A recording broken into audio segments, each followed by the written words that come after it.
Hello everyone, good evening. Good evening everyone.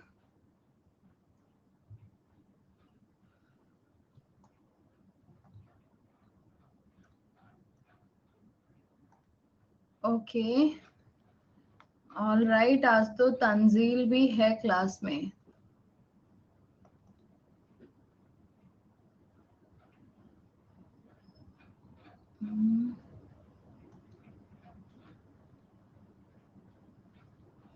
All right. So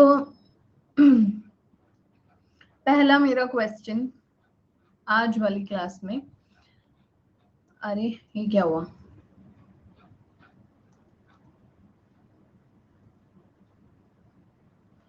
क्या हो रहा है?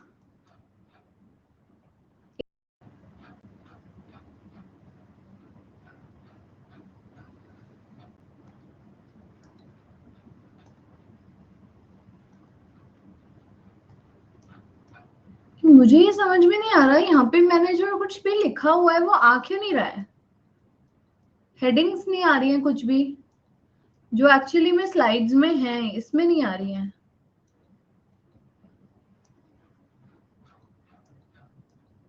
ऐसा क्यों? चलो जो भी है कोई बात नहीं, पता तो है ही क्या हेडिंग्स हैं. चलो कोई तो भी प्रॉब्लम हो रही है ना. Good evening everyone. चलो मुझे फाइनली बहुत सारे बच्चे हैं. ओके तुम लोगों ने मॉल बायो कंप्लीट कर दिया है. मॉल बायो को कंप्लीट हुए 1 महीना हो गया, तुमने अब कंप्लीट किया है mol bio.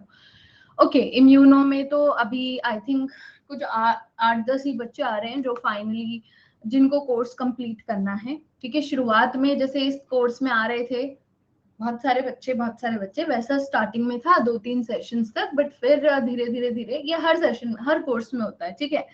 So firstly my question is कि कितने बच्चे न्यू हैं वो बताओ, जो फर्स्ट टाइम क्लास में आ रहे हो. जो फर्स्ट टाइम क्लास में आ रहे हो कितने बच्चे हैं जो कि फर्स्ट टाइम क्लास में आ रहे हैं? अंकित, निधल निधल, ओके, फरहीन, पुनीत, शकील. तुमने तो बोला ना तुमने कोर्स देखा है, पल्लवी, कुलश्रेष्ठ, संस्कार. ओ माय गॉड, बहुत सारे नए बच्चे हैं. आई थिंक फिर तो बहुत सारे नए बच्चे आ रहे हैं, है ना? Oh oh oh oh oh oh first time in live class. Okay all right, ठीक है. सो आप लोग तो आई थिंक बहुत सारे नए बच्चे हो सकता है आप में से कई बच्चों ने पहले रिकॉर्डेड देखा होगा मेरे दूसरे कोर्सेस और फिर इस वाले सेशन में आए, और कई बच्चे ऐसे जिनकी पहली ही क्लास है रिकॉर्डेड और लाइव वाली. ठीक है. सो ऑब्वियसली आप लोग पढ़ोगे, फिर आप लोग डिसाइड करोगे कि हाँ आपको कंटिन्यू आगे क्लासेस करनी है कि नहीं करनी. ठीक है, वो अलग चीज है. बट ओके सचिन तो आता था, सचिन मुझे याद है ना. टाइमिंग क्लैश कर रही थी इसलिए लाइव नहीं कर रहे, रिकॉर्डिंग देख रही हूँ. टाइमिंग 5 बजे वाली टाइमिंग क्लैश कर रही थी, 5:30 बजे वाली. It says cell biology too because initially this course was starting from the 11th of August, but I had to reschedule because of the Raksha Bandhan, right? Ma'am आपकी voice crack हो रही है. Voice crack हो रही है क्या भाई मेरी? चलो ठीक है, मेरी बात सुन लो जो मैं आपको बहुत ही सिंपल सी बताना चाह रही हूँ. है क्रैक तो नहीं हो रही ना? ठीक है. हाँ, कि अगर हम कोई चीज शुरू कर रहे हैं तो उसे हमने खत्म करनी है. ठीक है. कल तक आई थिंक आपको बिग फैन ऑफ सचिन. क्यों बिग फैन ऑफ सचिन? क्यों? सचिन तेंदुलकर की ये वाला सचिन क्लास वाला? ओके सो अगर हम कोई कोर्स स्टार्ट करें, कोई भी क्लास स्टार्ट करें किसी भी एजुकेटर के साथ में, हम अगर उसे स्टार्ट करें हैं तो हम उसे खत्म करेंगे. ठीक है. पहला फंडा ये होता है टुवर्ड सक्सेस की you need to be consistent. ठीक है. अनटिल एंड अनलेस बहुत ज्यादा इंपॉर्टेंट कुछ अर्जेंट नहीं है कि आप अटेंड कर ही नहीं सकते हो, तो आप जा सकते हो. मुझे बता दो, मैसेज कर दो, ग्रुप में बोल दो कि मैम हम लोग नहीं अटेंड कर पाएंगे. इट्स फाइन, कोई प्रॉब्लम नहीं है. Okay all right. Sanskrit I don't know, तुम्हारा पूरा नेम ही नहीं आ रहा है. ऑल राइट व्हाटएवर, ग्रुप में ऐड कर दो. Okay I will add you all in the group. I will share the link. In the end, ठीक है। जैसे क्लास एंड करूंगी तो मैं लिंक शेयर कर दूंगी, ठीक है। ग्रुप में भी ऐड होने का कोई भी सेंस नहीं है। देखो, अगर आप लोग अपना 100% दोगे तभी मैं अपना जो 100% दे रही हूँ उसका कोई फायदा है, ठीक है। तुम सोचो कि अरे यार क्या है, ऑफलाइन क्लास तो है नहीं, ऑनलाइन है, मिस होगी तो रिकॉर्डेड देख लेंगे। फर्स्टली ये एटीट्यूड आज से अपना हटा दो, ठीक है। अगर हमें अगले साल सिलेक्शन चाहिए, 2023 में सिलेक्शन चाहिए, ये एटीट्यूड हमें हटा देना है कि हम ऑनलाइन पढ़ रहे हैं तो हम क्लास मिस करके रिकॉर्डेड देख लेंगे। जब तक कि बहुत ज्यादा अर्जेंट नहीं है हम क्लास मिस नहीं करेंगे। जो बच्चे फर्स्ट टाइम मेरी क्लास में पढ़ रहे हैं, जो देखना चाहते हैं कि हम समझ में आ रहा है, मैम पढ़ा रहे हैं, समझ में आ रहा है कि नहीं आ रहा है, तो वो डेफिनेटली आपको अगर अच्छा लगता है, आपको समझ में आ रही है चीजें, तो बहुत अच्छी बात है, तो आप लाइव अटेंड करिए। नहीं आ रही हैं तो मुझे बता दो, है ना। So I will try to improve. Obviously एक फीडबैक तो बनता ही है ना। ओके, ऑल राइट, मैं लिंक शेयर कर दूंगी, यहाँ पे आप लोग ऐड हो सकते हो। बट शुरू करेंगे तो खत्म भी करेंगे। ऐसा नहीं है कि आज छोड़ दिया फिर 2 दिन बाद वापस आ गए, फिर छोड़ दिया फिर 2 दिन बाद वापस आ गए, ये नहीं चाहिए मुझे, ठीक है। मैम बहुत अच्छा पढ़ाती है। हाँ अंडला, तुम्हें देखा था मैंने, तुम मॉल बायो में तो रेगुलर थी, फिर इम्यूनो में तुम सारे गुल हो गए, है ना। युगश्री भी थी, फिर वो भी भाग गई। चलो एनीवेज, अब हम स्टार्ट करते हैं, ठीक है। सेल बायोलॉजी टाइमिंग यही रहेगा। टाइमिंग मैंने यही वाला किया है क्योंकि अभी 5 बजे वाले टाइमिंग में ना मुझे काफी ज्यादा इश्यूज हो रहे थे, मतलब प्रॉब्लम हो रहा था उस वाले टाइमिंग में, तो हमने 9 to 10:30 वाला टाइमिंग रखा है, ठीक है ना। कोई प्रॉब्लम तो नहीं है, क्लैश तो नहीं हो रहा है। पहले आई थिंक क्लैश होता था, अब आई थिंक क्लैश नहीं होगा, है ना। अभी क्लैश नहीं होगा। ओहो मुस्कान जी, क्या बात है मुस्कान जी, इतने दिनों बाद आप दिखे हो मुझे क्लास में, है क्या बात है। देखो पुराने बच्चे, मैं पहचान जाती हूँ तुम्हारी डीपी से, मैं तुम्हारी डीपी से पहचान जाती हूँ। अच्छा रिकॉर्डेड देख लिया है, चलो फिर ठीक है। अच्छा टाइम है, मुझे नहीं पता था कि ये टाइम अच्छा है। मुझे लगता था पहले कि इस टाइम पे सबसे ज्यादा क्लैश होता है, इसलिए मैंने ये टाइम नहीं रखा हुआ था। Techniques, it's very nice. Okay, हम जल्दी टेक्निक वाला कोर्स वापस लेकर आएंगे, ठीक है। टेक्निक्स हम वापस से पढ़ेंगे, है ना। धीरे धीरे सारे टॉपिक्स में करवाऊंगी। एक्चुअली मैंने क्रैश कोर्स में टेक्निक्स का बोला भी है, अभी तुम लोग का एक क्रैश कोर्स भी आने वाला है, उसमें मैंने बोला है टेक्निक्स लेने के लिए। होपफुली अगर मुझे टेक्निक्स वाला टॉपिक किसी और ने नहीं लिया होगा, मुझे मिल जाएगा, तो I will take the techniques. Okay चलो, तो हम लोग स्टार्ट करते हैं। ये लेक्चर 2 इसलिए दिखा रहा है क्योंकि पहले मुझे बोला गया था 11 से कोर्स को स्टार्ट करना है। मैंने 11 से कोर्स बनाया था, बट देन बोला गया 11th को रक्षाबंधन है, सो स्टार्टेड फ्रॉम 12th, तो मुझे 11th वाली क्लास को रिस्केड्यूल करना पड़ा। तो आगे तुम्हें सेल बायोलॉजी 1 वाला सेशन भी मिल जाएगा, ठीक है। But this is the first session, okay. मैंने अभी तक नहीं पढ़ाया है, बट मैं युगश्री ट्राई करूंगी कि कुछ एक टॉपिक गैट बी के लिए पढ़ा दूंगी, ठीक है, इस बार। ओके ऑल राइट, चलिए स्टार्ट करते हैं। सबसे पहले सेल बायोलॉजी में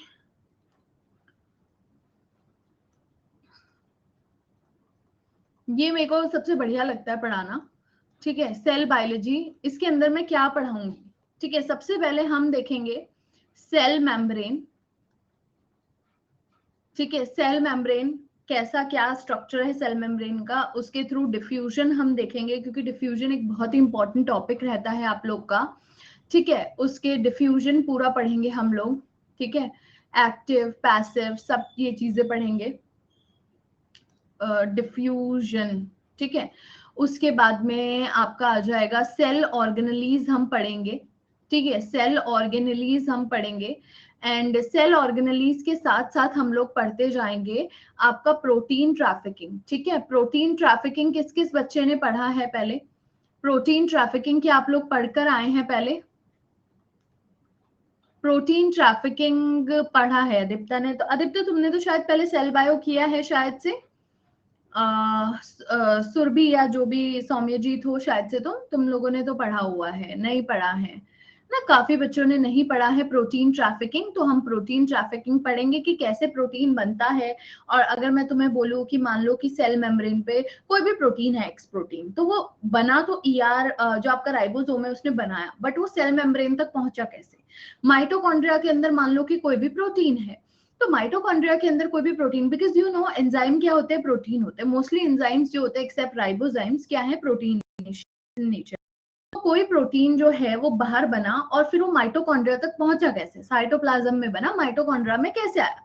लाइसोसोमल जो भी आपके प्रोटीन्स होते हैं, जो भी आपके एंजाइम्स होते हैं, हाइड्रोलेजेस होते हैं, वो लाइसोसोम में आए कैसे। तो इजंट इट इंटरेस्टिंग कि ये सारी ऑर्गेनेलीज में जो प्रोटीन्स है कैसे पहुंच रहे हैं, प्रॉपर इनकी फोल्डिंग कहाँ पे हो रही है, ये सब हम पढ़ेंगे इस प्रोटीन ट्रैफिकिंग वाले टॉपिक में, और ये बहुत इंपॉर्टेंट है, ठीक है। फिर हम आ जाएंगे सेल सिग्नलिंग पे, ठीक है। वॉइस ब्रेक हो रही है क्या, ठीक है, एक मिनट रुक जाओ। सेल सिग्नलिंग पे, सेल सिग्नलिंग पे ऐसा क्यों हो रहा है, ओके एक मिनट रुक जाओ, मैं एक बार टॉपिक्स बता देती हूँ, उसके बाद मैं भी रिफ्रेश करूंगी, आप सब भी रिफ्रेश करना, उसके बाद बताना कि प्रॉब्लम हो रहा है क्या, ठीक है। ऑलराइट, सो फिर उसके बाद में हम पढ़ेंगे सेल सिग्नलिंग। सेल सिग्नलिंग के लिए अंदर हम लोग पढ़ेंगे जीपीसीआर, ठीक है, उसके अंदर हम पढ़ेंगे आरटीके, ठीक है, आरटीके का पूरा हम पढ़ेंगे डिटेल में, जैकस्टैट पढ़ेंगे, हार्मोनल सिग्नलिंग पढ़ेंगे, टीजीएफ बीटा पढ़ेंगे, ठीक है, एंड हार्मोनल सिग्नलिंग पढ़ेंगे, ठीक है। तो ये सारी सिग्नलिंग हम सेल सिग्नलिंग में करने वाले हैं। देन उसके बाद में आता है cell cycle and its checkpoint, cell cycle and its checkpoints, and its checkpoints. तो ये हमारे कुछ टॉपिक्स रहने वाले हैं जिसको हम डिटेल में इस कोर्स के अंदर कवर करेंगे।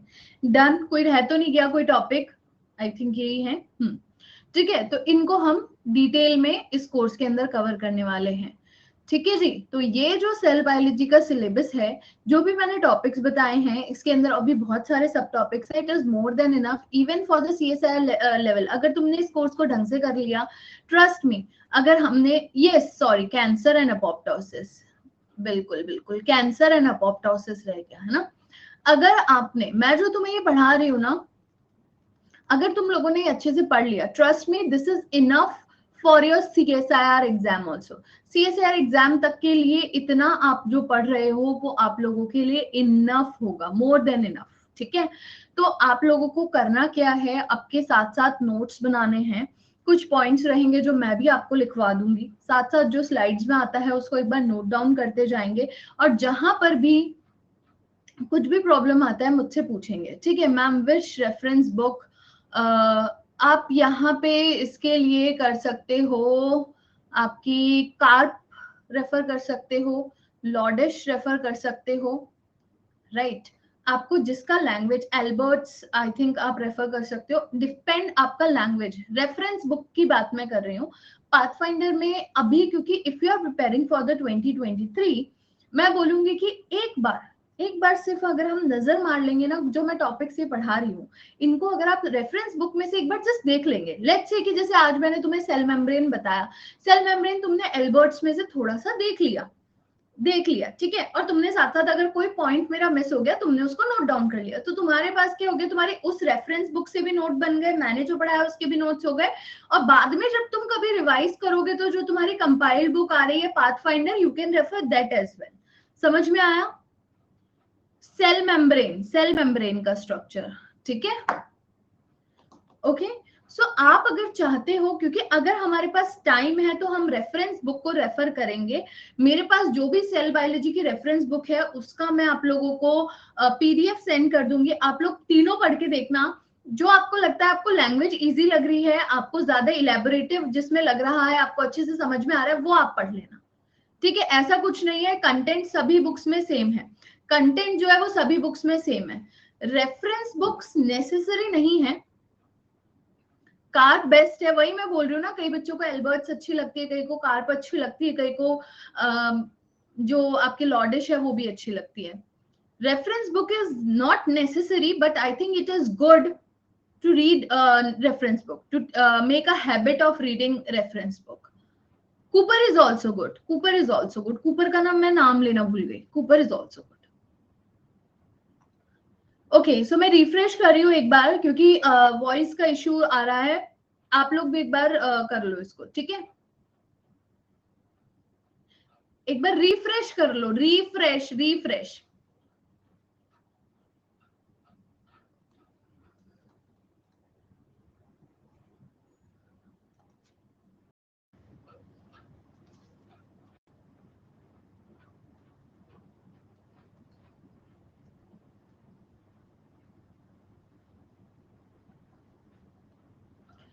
ओके, ऑल राइट, ठीक है। सो हम सबसे पहले पढ़ने वाले हैं आपका आज cell membrane. All right, so will start with the cell membrane. Okay, चलिए। अभी भी ब्रेक हो रही है क्या वॉइस? सेल मेम्ब्रेन, ठीक है। सबसे पहले तो आप लोग मुझे एक चीज बताएंगे, सब लोगों को ये डिफरेंस पता है सेल मेम्ब्रेन और सेल वॉल के बीच में डिफरेंस पता है आप लोग को? What is the difference between cell wall and cell membrane? Cell wall and cell membrane के बीच में डिफरेंस पता है, ठीक है। चलो बताओ, सेल मेम्ब्रेन और सेल वॉल के बीच में डिफरेंस क्या है? Cell wall and cell membrane.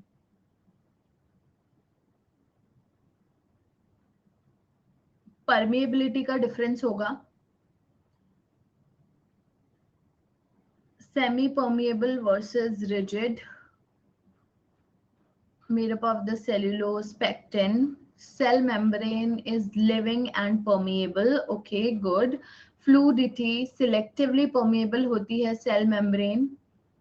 Okay, all right. तो क्या हम बोल सकते हैं कि जो cell wall होती है, it is somewhat rigid. वो rigid होती है, ठीक है। वो एक तरह से फॉर द प्रोटेक्शन के लिए होती है, लाइक जैसे आपके सेल वॉल जो होती है प्लांट्स के अंदर, it is made up of the cellulose, right. And fungus के अंदर होती है, in fungus it is composed of the chitin, right. And अगर हम सेल और सेल वॉल, जैसा कि आपने बोला कि उसको हम नॉन लिविंग, एक तरह से डेड जो होता है उसको कंसिडर कर रहे हैं, राइट। एंड आपका जो सेल मेम्ब्रेन होता है वो क्या होता है?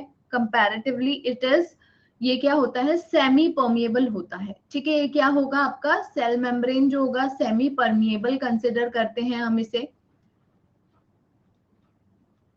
चित्रलेखा, आप रिकॉर्डिंग देख लेना बच्चे, है ना, हो सकता है कुछ आपके नेटवर्क इशू हो, डाटा खत्म हो गया हो, ठीक है। सेमी परमिएबल होगी, इट इज लिविंग। ओके, इसके अंदर क्या होता है? इसके अंदर फ्लूडिटी होती है, राइट, फ्लूडिटी होती है। And I think this is it. और ये किसकी बनी होती है? It is composed of the phospholipid bilayer, phospholipid bilayer की, ठीक है। क्लियर है सभी को? Phospholipid bilayer. ओके, तो सबसे पहले इसके अंदर हम क्या बोलते हैं कि इसका एक मॉडल आया था बच्चे, क्या बोलते हैं उसको? Fluid mosaic model, which is the most accepted model for the cell membrane structure, right. Fluid mosaic model, ठीक है। किसने दिया था ये fluid mosaic model? Fluid mosaic model किसने दिया था? सिंगर एंड निकोलसन ने, राइट। सिंगर एंड निकोलसन ने, वेरी गुड। ये पॉइंट पे भी एग्जाम में पता है अभी तक भी क्वेश्चन आता है, ये हम 10th या I think 11th 12th class से हम पढ़ते आ रहे हैं, बट अभी भी इस पे क्वेश्चन आता है, ठीक है। अब इस मॉडल को हम फ्लूइड मोज़ेक मॉडल क्यों बोल रहे हैं ये मैं अभी बताने वाली हूँ। उससे पहले मैं बात करना चाहती हूँ इसके फॉस्फोलिपिड वाले नेचर पे, ठीक है। Phospholipid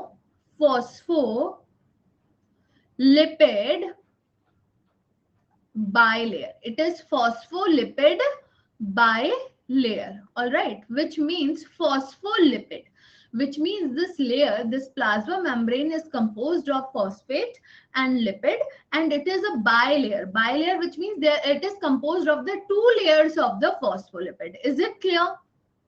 Is it clear? सो अब सबसे पहले अगर हम लिपिड्स की बात करते हैं, कई बच्चों को कंफ्यूजन रहता है कि कौन से लिपिड्स एक्चुअली में होते हैं, कौन से लिपिड एक्चुअली में हमें मेम्ब्रेन के अंदर मिल रहे हैं, देखने को मिल रहे हैं, ठीक है। तो अगर मैं यहाँ पे देखती हूँ इस वाले स्ट्रक्चर में, ठीक है, सबसे पहले ये आपका होता है ग्लिसरॉल, ठीक है। ग्लिसरॉल आप हाइड्रोफोबिक एंड हाइड्रोफिलिक, बिल्कुल बिल्कुल, है ना। अगर हम इसको देख रहे हैं यहाँ पे, ये आपका क्या है? ग्लिसरॉल है, ठीक है। अब मैंने अगर यहाँ पे, अरे लिख लिया, बाद में एक बार लिख लेना, मैं एक बार टाइम दे दूंगी इसको लिखने के लिए, है ना। एक बार ये समझ लो, छोटा सा है, इसको समझो पहले, ठीक है। आपने यहाँ पे लिया CH2, ये है आपका OH, ठीक है, ये है CHOH, यहाँ पे आ गया CH2 और OH, ये आपका क्या है, ग्लिसरॉल है, ठीक है। अब मैंने बोला कि तुम्हें यहाँ पे आके क्या बाइंड कर रहा है, इसके साथ में आके बाइंड कर रहा है fatty acid. So now what is fatty acid? Fatty acid क्या होता है? Fatty acid, fatty acid, fatty बोले तो लॉन्ग, फैटी मतलब बड़ा, है ना, फैटी मतलब कि लॉन्ग,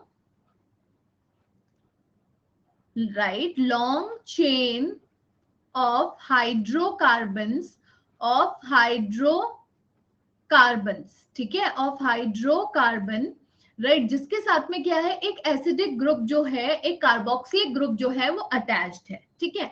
तो मान के चलो कि मैं एक चेन बना रही हूं यहाँ पे, ठीक है,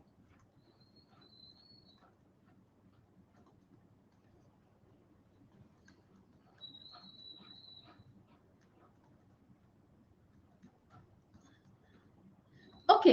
तो इसके अंदर कितने कार्बन हो गए, 1 2, और ये कितने हो गए टोटल, 10 13 14 15, और इसको एक 16 कर देते हैं, ठीक है। तो ये क्या हो गया आपका, पाल्मिटिक एसिड हो गया। नॉर्मल है, कुछ नहीं है, एक हाइड्रोफोबिक चेन है, ठीक है। It can be saturated, it can be unsaturated. Saturated मतलब कि कोई भी डबल बॉन्ड नहीं है, अनसैचुरेटेड मतलब कि डबल बॉन्ड आ जाएगा, ठीक है। और ये आपका एसिडिक ग्रुप हो गया। तो long chain of fatty acid, long chain of hydrocarbon plus acid आपका फैटी एसिड बना देता है। क्या हमें ये समझ में आ गया? अब यहाँ पे आप देख रहे हो कि इस चेन के अंदर क्या है बच्चे, इस चेन के अंदर, इस पूरी चेन के अंदर तुम्हें क्या समझ में आ रहा है? क्या तुम्हें एक चीज इसमें समझ में है कि यहाँ पे क्या है, आपके कार्बन और हाइड्रोजन है, तो वो कहीं ना कहीं आपकी मेम्ब्रेन के अंदर अगर प्रेजेंट होंगे तो ये क्या प्रोवाइड कराएंगे, उसको हाइड्रोफोबिसिटी प्रोवाइड कराएंगे, राइट। एक तरह से आपके मेम्ब्रेन को हाइड्रोफोबिक ये करेंगे। क्यों? क्योंकि इसमें कार्बन हाइड्रोजन है, सिर्फ कोई भी पोलर ग्रुप, कोई भी चार्ज कुछ भी नहीं है यहाँ पे, राइट। सिर्फ कार्बन और हाइड्रोजन से ही पूरी चेन जो है बनी हुई है। यहाँ पे एक एंड पे जो कार्बोक्सिलिक ग्रुप होता है उसको छोड़ो, बाकी कहीं पे भी कुछ नहीं है। सो जो long chain of fatty acid होगी, it will provide the hydrophobicity to your chain, right. Okay, alright, ये बताओ, यस, है ना, ये बताओ मुझे, ठीक है, एक चीज बताएंगे मुझे कि आप लोगों को फैटी एसिड समझ में आया, हाइड्रोकार्बन समझ में आया, कि एक नॉर्मल हाइड्रोकार्बन की चेन थी, उस पे मैंने एक कार्बोक्सिलिक ग्रुप लगा दिया, तो वो मेरी क्या हो गई, फैटी एसिड चेन हो गई, ठीक है। अब ये जो फैटी एसिड होते हैं, फैटी एसिड में हम क्या देख रहे हैं, हाइड्रोकार्बन की चेन है। हाइड्रोकार्बन की चेन है मतलब कि वहां पे क्या है, वहां पे कोई भी आपका पोलर ग्रुप नहीं है, वहां पे कोई भी चार्ज नहीं है, तो वो क्या है, हाइड्रोफोबिक है नेचर में। मतलब कि क्या वो वाटर को अट्रैक्ट करेगी? नहीं, it will repel the water, hydrophobic है। समझ में आ गया? तो कहीं ना कहीं ये जो फैटी एसिड चेन है, ये मेरी मेम्ब्रेन को हाइड्रोफोबिक बनाएगी। क्लियर है बच्चों? क्लियर है? तो अब यहाँ पे क्या होता है, मान लो कि ग्लिसरॉल है, ग्लिसरॉल से यहाँ पे आपकी एक long chain of fatty acid जो है वो आके अटैच हो गई है। ये R1 जो है ये डिनोट कर रहा है चेन को, ये आपका कार्बोक्सिलिक ग्रुप हो गया और ये चेन हो गई। तो ये क्या बना आपका, एस्टर बॉन्ड बना है, ठीक है। यहाँ पे ग्लिसरॉल और आपका जो ये हाइड्रोक्सिल ग्रुप और ये कार्बोक्सिलिक ग्रुप, इनके बीच में क्या बनाया आपने, एस्टर बॉन्ड बनाया है। Is it clear? तो पहले ये ग्लिसरॉल था, अब ये क्या बन गया है, मोनोअसाइल ग्लिसरॉल बन गया है। क्लियर है? Now this one is monoacyl glycerol, मतलब एक असाइल चेन आ गई और एक ही है, इसीलिए मोनोअसाइल और ग्लिसरॉल। जब मैं यहां पर भी एक और चेन अटैच कर दूंगी तो ये क्या हो जाएगा, डाईएसाइल ग्लिसरॉल हो जाएगा, ठीक है। जब मैं यहां पर भी एक और चेन अटैच कर दूंगी तो ये क्या हो जाएगा बच्चे, इट विल बी ट्राईएसाइल ग्लिसरॉल। तो क्या ट्राईएसाइल ग्लिसरॉल मेरी मेम्ब्रेन के अंदर प्रेजेंट होगा? माय क्वेश्चन इज कि ग्लिसरॉल पे मैंने आपके पूरी जो 3 फैटी एसिड चेन अटैच कर दी है, ठीक है, फर्स्ट कार्बन पे, सेकंड कार्बन पे, थर्ड कार्बन पे, तीनों पे। बट मेरा क्वेश्चन ये है कि अब ये जो ट्राईएसाइल ग्लिसरॉल है, क्या ये मेरी मेम्ब्रेन के अंदर प्रेजेंट होगा? क्या मेरी मेम्ब्रेन ट्राईएसाइल ग्लिसरॉल की बनी होती है? नहीं। ट्राईएसाइल ग्लिसरॉल क्या है, it is a storage lipid. ये क्या होता है बच्चों, स्टोरेज लिपिड होता है। तो इस पॉइंट को हम स्टार मार्क करके लिख लेंगे नोटबुक में कि ये जो आपका ट्राइसाइल ग्लिसरॉल होगा, it will not be present in the membrane because it is a storage lipid. Clear है सभी को?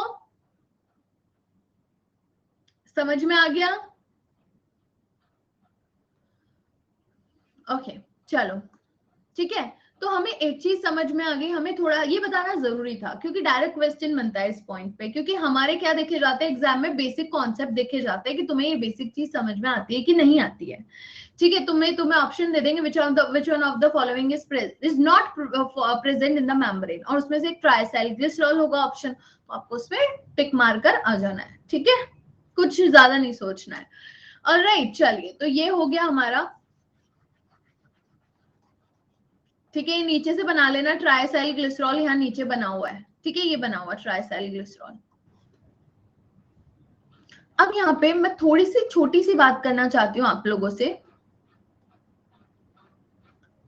मैम ये एवरी सेल में प्रेजेंट होती है क्या? एवरी सेल में प्रेजेंट होती है ma'am? Please once again about the tag. Okay, triacyl glycerol एक बार ही हम समझेंगे।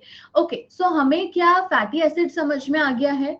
क्या हमें फैटी एसिड समझ में आ गया है? ठीक है, तो मैंने जब ग्लिसरॉल पे एक फैटी एसिड अटैच किया तो वो था मोनोएसाइल ग्लिसरॉल, दूसरा फैटी एसिड जब अटैच किया तो ये हो गया डाइएसाइल ग्लिसरॉल, और जब मैंने थर्ड कार्बन पे भी अटैच कर दिया तो ये हो गया ट्राइएसाइल ग्लिसरॉल। ट्राइएसाइल ग्लिसरॉल बच्चे क्या होता है कि हमारे जो सेल्स होते हैं हमारी बॉडी के अंदर क्या होते हैं, कुछ एडिपोसाइट्स होते हैं। ठीक है, एडिपोसाइट्स होते हैं, एडिपोस टिश्यूज, एडिपोज सेल्स। ठीक है, ये क्या होते हैं? फैट सेल्स होते हैं। इनके अंदर क्या होता है, ये ट्राइएसाइल ग्लिसरॉल जो होता है वो इन एडिपोसाइट्स के अंदर क्या होता है, स्टोर होता है। अब ये स्टोर क्यों कर रहे हैं? आपकी बॉडी को एनर्जी की जरूरत होती है, राइट? तो जब हमारी बॉडी के अंदर ग्लूकोज जो होता है खत्म हो गया है, राइट, आपने मान लो कि आपके स्टारवेशन की कंडीशन आ गई, मतलब ग्लूकोज आपकी बॉडी में बहुत कम स्टोर होता है ना, और आज अगर मेरा दिमाग चल रहा है, मेरी बॉडी के अंदर मतलब सबसे ज्यादा जो ग्लूकोज यूज करता है वो है मेरा दिमाग। ठीक है, तो जब मैं स्टार्विंग वाली कंडीशन में हूँ या फिर मैं खाना नहीं खा रही हूँ, तो सबसे पहले जो ग्लूकोज स्टोर्ड होता है वो आपका एक दिन भी पूरा नहीं चल पाता, वो एक दिन में खत्म हो जाएगा, जितना भी ग्लाइकोजन की फॉर्म में आपके स्टोरेज होती है। उसके बाद में जो आपको एनर्जी प्रोवाइड कराता है वो होता है आपका ट्राइएसाइल ग्लिसरॉल, आपके फैटी एसिड्स। समझ में आई बात? समझ में आई? तो ट्राइएसाइल ग्लिसरॉल हमारी मेम्ब्रेन में नहीं प्रेजेंट होता है, वो हमें सिर्फ एनर्जी प्रोवाइड करवाता है। Is it clear? अरे मैं धीरे बोलती हूँ तो वॉइस ब्रेक नहीं होती, तेज बोलती हूँ तो वॉइस ब्रेक होती है, धीरे बोलती हूँ तो नहीं होती है। सिर में दर्द जाएगा ऐसे मेरे बोलते बोलते। चलिए ओके, आई थिंक कुछ तुम लोग के नेटवर्क इशू हो रहा है। Clear? Okay alright, so fatty acid हमने देखा था, it is a long chain of hydrocarbon plus a carboxylic group. ठीक है, so if there is no double bond, if there is no double bond, then this fatty acid is saturated fatty acid. Is it clear? If there is no double bond, then this fatty acid is saturated fatty acid. Clear hai? If there is one or more than one double bond, then this is unsaturated fatty acid. Unsaturated fatty acid. Is it clear? Is it clear? Okay alright, so अब क्या होता है, ध्यान से सुनेंगे, ध्यान से सुनेंगे। ठीक है, अनसैचुरेटेड फैटी एसिड्स हो जाएगा if there is one double bond. ठीक है, अगर मैं बात करती हूँ अनसैचुरेटेड फैटी एसिड की, अनसैचुरेटेड फैटी एसिड्स की, तो अगर यहाँ पे सिंगल डबल बॉन्ड रहेगा, अगर यहाँ पे सिंगल डबल बॉन्ड रहता है, राइट, तो मैं इसको बोल देती हूँ मोनो अनसैचुरेटेड फैटी एसिड। क्या बोल देती हूँ मैं? Mono unsaturated fatty acid, MUFA, mono unsaturated fatty acid. ठीक है, और if there is more than one, एक से ज्यादा अगर यहाँ पे डबल बॉन्ड होते हैं तो हम क्या बोल देते हैं उसे? Poly unsaturated fatty acid which is PUFA. कितना प्यारा नाम है ना, पूफा। ठीक है, क्लियर है? सो अब यहाँ पे तुम्हें कुछ डिफरेंस दिख रहा है बच्चों? जहां पे यहाँ पे एक भी डबल बॉन्ड नहीं है तो it's a straight chain, but यहाँ पे एक डबल बॉन्ड है तो ये एक ऐसे, इसके अंदर एक बेंट आ रहा है, इसके अंदर एक बेंट आ रहा है, ये बेंट है ये चेन, और इसके अंदर एक, हाँ बिल्कुल, एक ये बेंट हो गई है, ऐसे टेढ़ी हो गई है ना, जैसे ये ऐसे सीधी थी अब ये ऐसे हो गई है ना, पहले it was like this, now it is like this, है ना। क्यों? यहाँ पे क्या होता है, जैसे डबल बॉन्ड आता है, डबल बॉन्ड आने की वजह से यहाँ पे क्या हो जाता है, जो आपकी फैटी एसिड चेन होती है क्या हो जाती है, बेंट हो जाती है।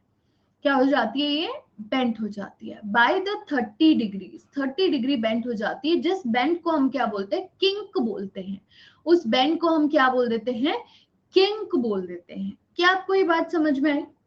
क्या आपको ये बात समझ में आई है? ठीक है, इतनी बात आप लोगों को समझ में आ गई। अब एक बात बताओ, ठीक है, ये मान लो, यहां से ध्यान से समझना। ओके चलो, ये बताने से पहले, इसको एक बार समझाने से पहले, हाइड्रोफोबिक इंटरेक्शन क्या होता है, क्या आप लोगों को ये पता है? किंक मैं रिपीट कर रही हूँ, हाइड्रोफोबिक इंटरेक्शन क्या होता है, आप लोगों को ये पता है?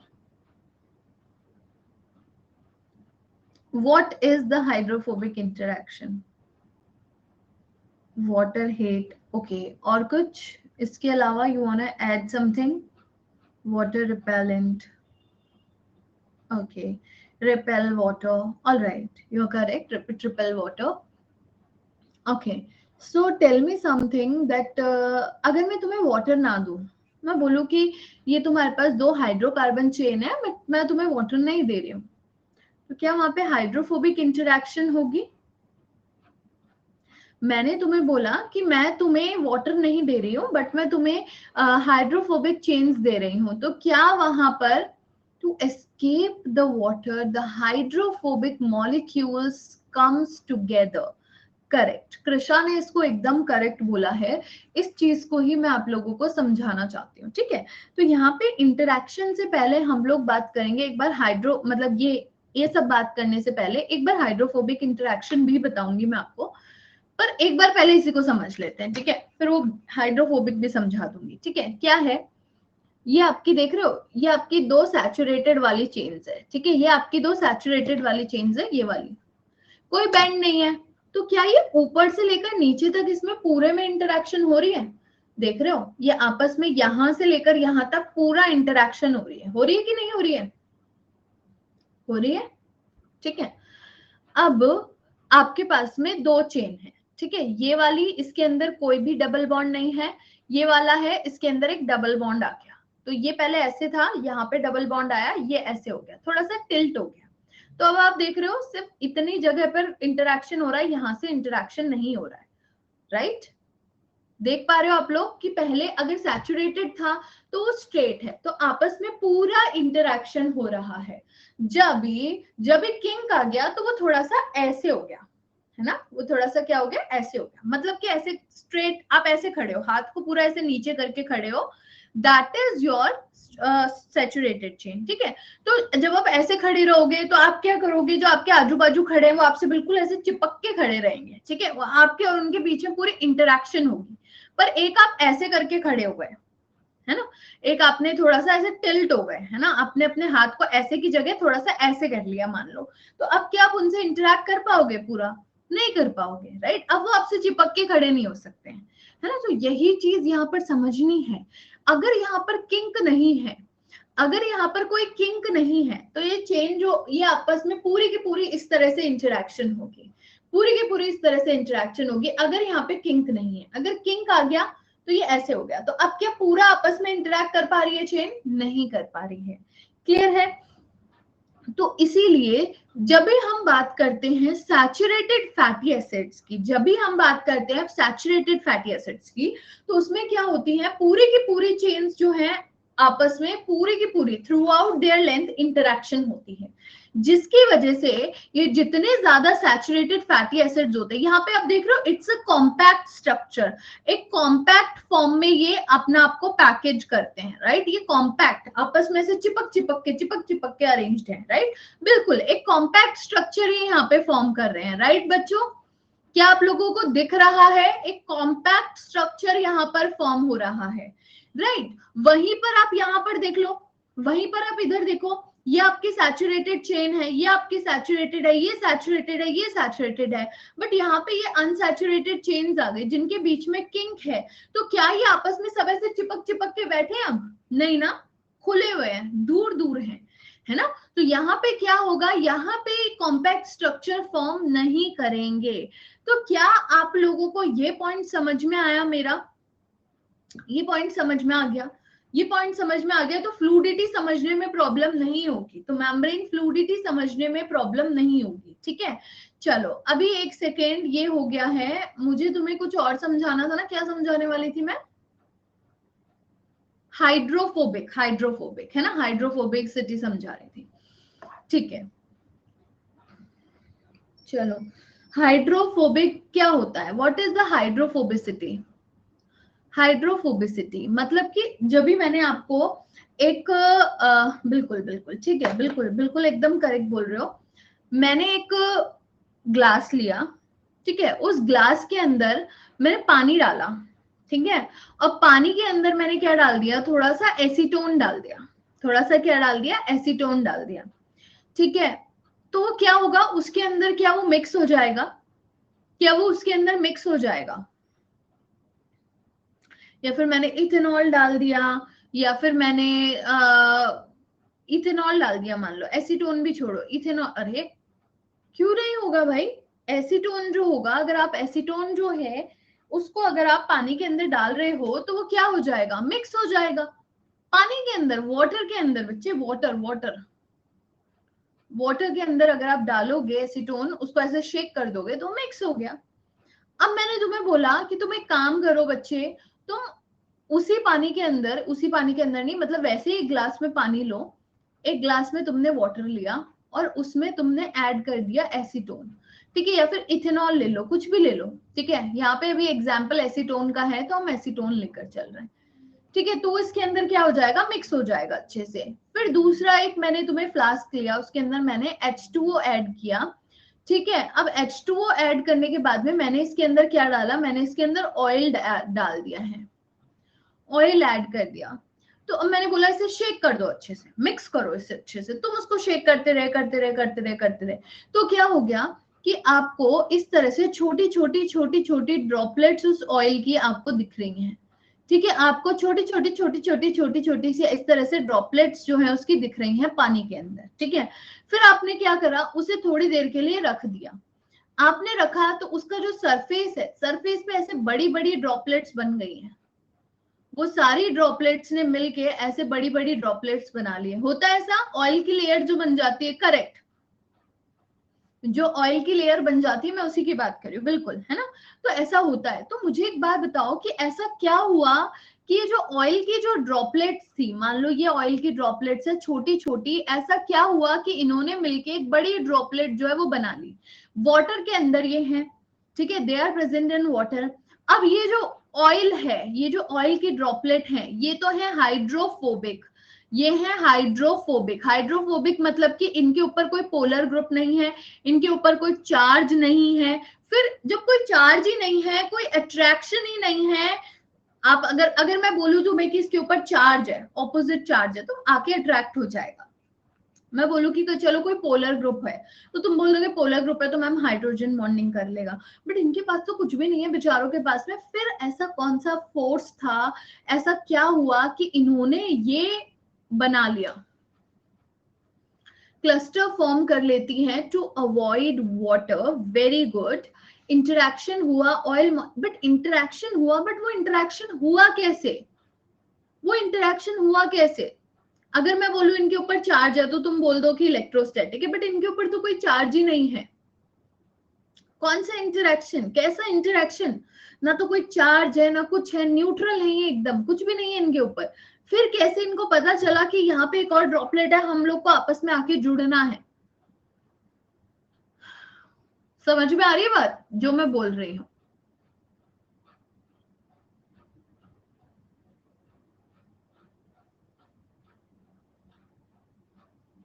Okay, all right. Pull each other, ठीक है, गुड है ना, pull each other. Alright, so चलो एक चीज बताओ कि जब भी हम कुछ स्ट्रॉ से हम कुछ भी पीते हैं, ठीक है, जूस कॉफी कुछ भी तुम पी रहे हो, फ्रूटी है ना, कुछ भी तुम जूस पीते हो स्ट्रॉ से, ठीक है, तो तुम क्या करते हो, तो तुम क्या करते हो, उसे सक करते हो, है ना, सक करते हो, तो उसके अंदर वैक्यूम क्रिएट होता है, उस पूरे जो स्ट्रॉ होता है उसके अंदर एक वैक्यूम क्रिएट होता है। वैक्यूम क्रिएट होने की वजह से वो जो है ऊपर की तरफ आ जाता है, करेक्ट, जो आपका पूरा जूस वगैरह था वो ऊपर की तरफ आ जाता है, करेक्ट। तो ऐसा ही कुछ यहाँ पर होता है, जब आप उसको सक करते हो, आप सक करते हो तो क्या होता है कि जो भी उसके अंदर एयर वगैरह होती है वो आपने ले ली, फिर वहां पे वैक्यूम क्रिएट हो गया, अगर वहां पे कुछ एयर है ही नहीं तो वैक्यूम क्रिएट होने की वजह से वो जो आपका जो जूस वगैरह है वो ऊपर आ रहा है, ठीक है। अब यहाँ पे इसी चीज को आपको देखना है, आपने यहाँ पे ले लिया है आपका 2 मिथाइल प्रोपेन और वाटर, मतलब कि ये क्या है, एक लिपिड है, ये एक ऑयल है, मान लो लिपिड और ऑयल मान लो, ठीक है, क्योंकि जिसकी अभी हम बात कर रहे थे, ठीक है। अब इसका अगर तुम स्ट्रक्चर देखोगे तो इसके स्ट्रक्चर में क्या है, carbon hydrogen carbon hydrogen carbon hydrogen, so it's a hydro carbon, क्या है ये, हाइड्रो कार्बन है, करेक्ट बच्चे, क्योंकि इसके अंदर सिर्फ क्या है, हाइड्रोजन और कार्बन है, करेक्ट है ना। तो अब क्या होता है, यस, क्योंकि इसके पास में कोई, आपके पास में ऑक्सीजन नहीं है, राइट, कोई इसके पास में आपका हाईली इलेक्ट्रोनेगेटिव एटम नहीं है, कोई पोलर ग्रुप नहीं है, तो इसका मतलब ये हाइड्रोजन बॉन्डिंग भी नहीं कर सकता है। अब आप देख रहे हो कि जो वाटर मॉलिक्यूल है ये कैसे आराम से हाइड्रोजन बॉन्डिंग करके बैठे हुए हैं, आप देख रहे हो कि जब आपके ऐसे वाटर छोटी छोटी सी ड्रॉपलेट्स होती है, ठीक है, मैं 3 ड्रॉपलेट बना रही हूँ यहाँ पे, ठीक है, ये 3 ऑयल की ड्रॉपलेट है, इनके सराउंडिंग क्या होता है, आपके इस तरह से जो वाटर मॉलिक्यूल्स होते हैं वो इस तरह से क्या करके रखते हैं, हाइड्रोजन बॉन्डिंग करके रखते हैं, ठीक है, वो इस तरह से क्या करके रखते हैं, हाइड्रोजन बॉन्डिंग करके रखते हैं। बट क्या होता है, नॉर्मली वो बहुत बढ़िया तरीके से उनके बीच में ऐसे हाइड्रोजन बॉन्डिंग चलती है, नॉर्मली बहुत अच्छे से उनके बीच में ऐसे हाइड्रोजन बॉन्डिंग चल रही होती है। बट क्या होता है बच्चे, मैंने कुछ गलत करा ना इसमें, कुछ गड़बड़ बनाया मैंने इसमें, क्या गड़बड़ बनाया इसमें, एक सेकंड,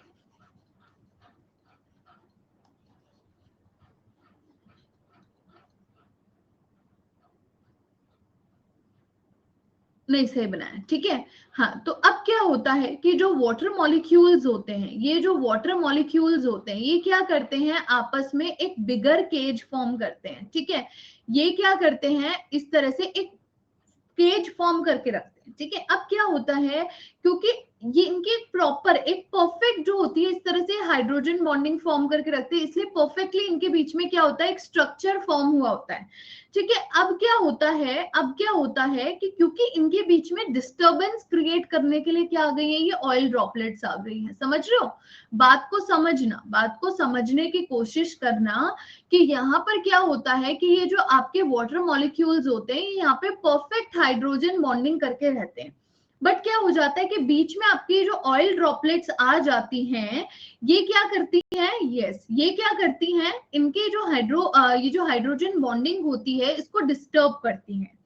तो क्या होता है, मान लो कि ये आपके, ये यहां से और ये जो आपको ये जैसे ऐसे दिख रहा है ना, ये 2 ऑयल ड्रॉपलेट है, ठीक है, उसके सराउंडिंग ये जो मेरी फिंगर्स हैं और जो सराउंडिंग है, यहाँ पे क्या हुआ है, आपका हाइड्रोजन बॉन्डिंग हुई हुई है, आपके जो वाटर मॉलिक्यूल्स है उन्होंने हाइड्रोजन बॉन्डिंग करी हुई है, ठीक है।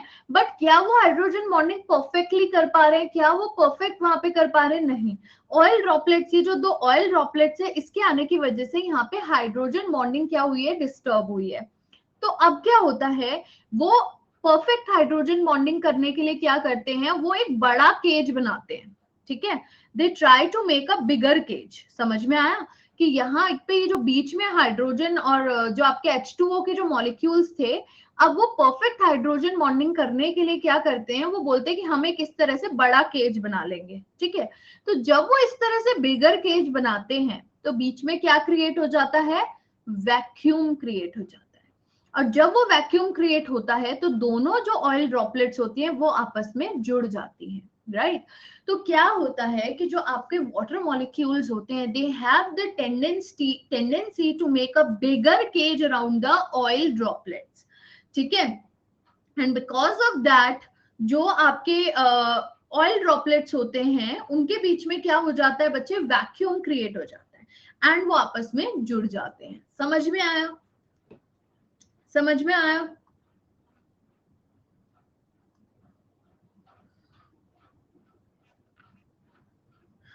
क्या हो रहा है यहाँ पे, ठीक है। एक बार इसको हम स्टडी करेंगे, एक बार इसको देखेंगे। देख रहे हो आप लोग कि यहाँ पे ये जो है ना इन्होंने केज बना रखा है। अब मान लो कि यहाँ पर भी एक इस तरह से ऑयल ड्रॉपलेट होगा तो ये क्या करेंगे, आपस में इस तरह से एक बिगर केज बना लेंगे। यहाँ पे जो वाटर मॉलिक्यूल्स होंगे और यहाँ पे जो वाटर मॉलिक्यूल्स होंगे आपस में एक बिगर केज बनाएंगे। तो ये जो बीच का एरिया है यहाँ पर क्या आ जाएगा, वैक्यूम क्रिएट हो जाएगा। तो जब वैक्यूम क्रिएट होगा तो ये दोनों जो होंगे ऑयल ड्रॉपलेट्स आपस में जुड़ जाएंगे। समझ में आया? Is it clear? Is it clear? Yes yes, ठीक है। अब यहाँ पे देखते हैं, अब इसने क्या बोला है, a hydrophobic molecule tends to avoid water. Hydrophobic molecule क्या कर रहा है, उसके बीच में वाटर था, उसने वाटर को अवॉइड करके साइड में फेंक दिया, अवॉइड ही कर रहा है ऑब्वियसली। तो because the 2-methyl propane molecule is entirely hydrophobic. I think this term is clear, entirely hydrophobic. Hydrocarbon है, उसके अंदर कोई भी चार्ज नहीं है, कोई भी पोलर ग्रुप वहां पे नहीं है। It can not form the favourable interaction with water. Obviously उसके ऊपर कोई ग्रुप है ही नहीं जिसकी वजह से वो इंटरेक्शन कर सकता है क्या, उसके ऊपर कोई पोलर ग्रुप है ही नहीं, वो हाइड्रोजन बॉन्डिंग ही नहीं कर सकता। आपको पता है वाटर तो क्या करेगा, हाइड्रोजन बॉन्डिंग करेगा, यस और नो। तो उसके पास में तो है ही नहीं कोई ग्रुप जो हाइड्रोजन बॉन्डिंग करे। तो ये बोलता है it causes the adjacent water molecule to reorganise into a cage like structure around it, जिसकी वजह से क्या होता है, in order to make the perfect hydrogen bonding, to make the favourable interaction between the molecules, खुद water molecules अपने आप में परफेक्ट हाइड्रोजन बॉन्डिंग करने के लिए उस लिपिड के सराउंड एक केज बनाते हैं in order to maximise their hydrogen bond with each other, right. जिसके चलते क्या होता है, दो ड्रॉपलेट के बीच में वैक्यूम क्रिएट होता है एंड दे मर्ज। समझ में आया? क्या हमें पॉइंट समझ में आ गया बच्चों?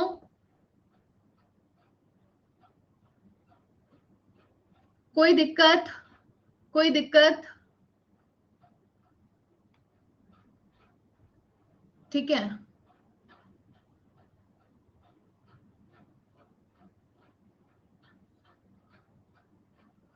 Okay, all right.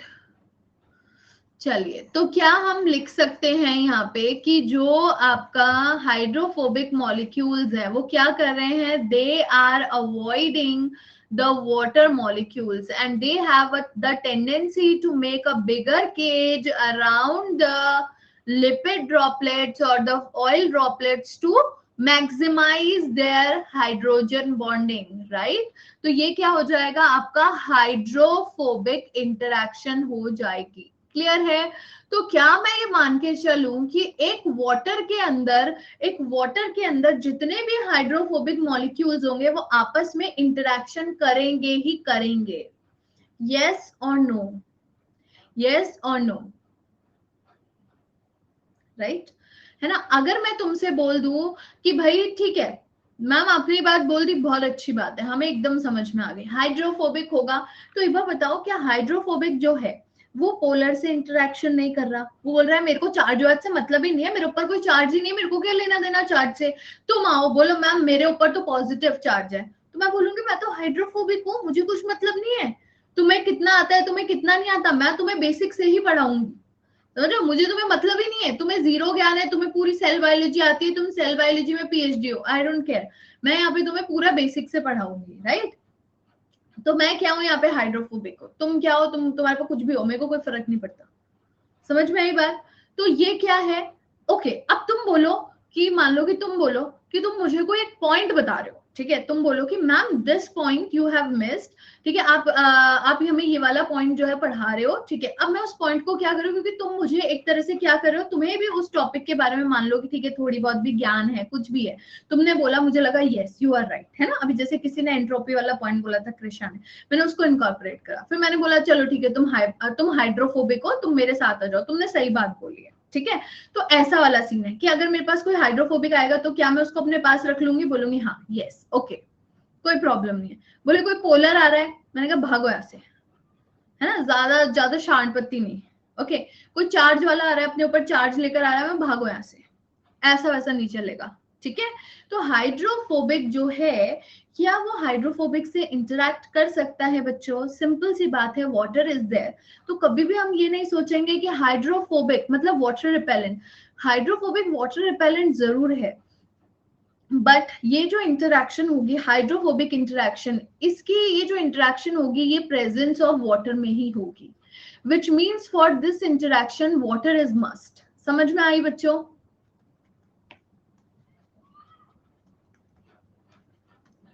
समझ में आ गया, है ना।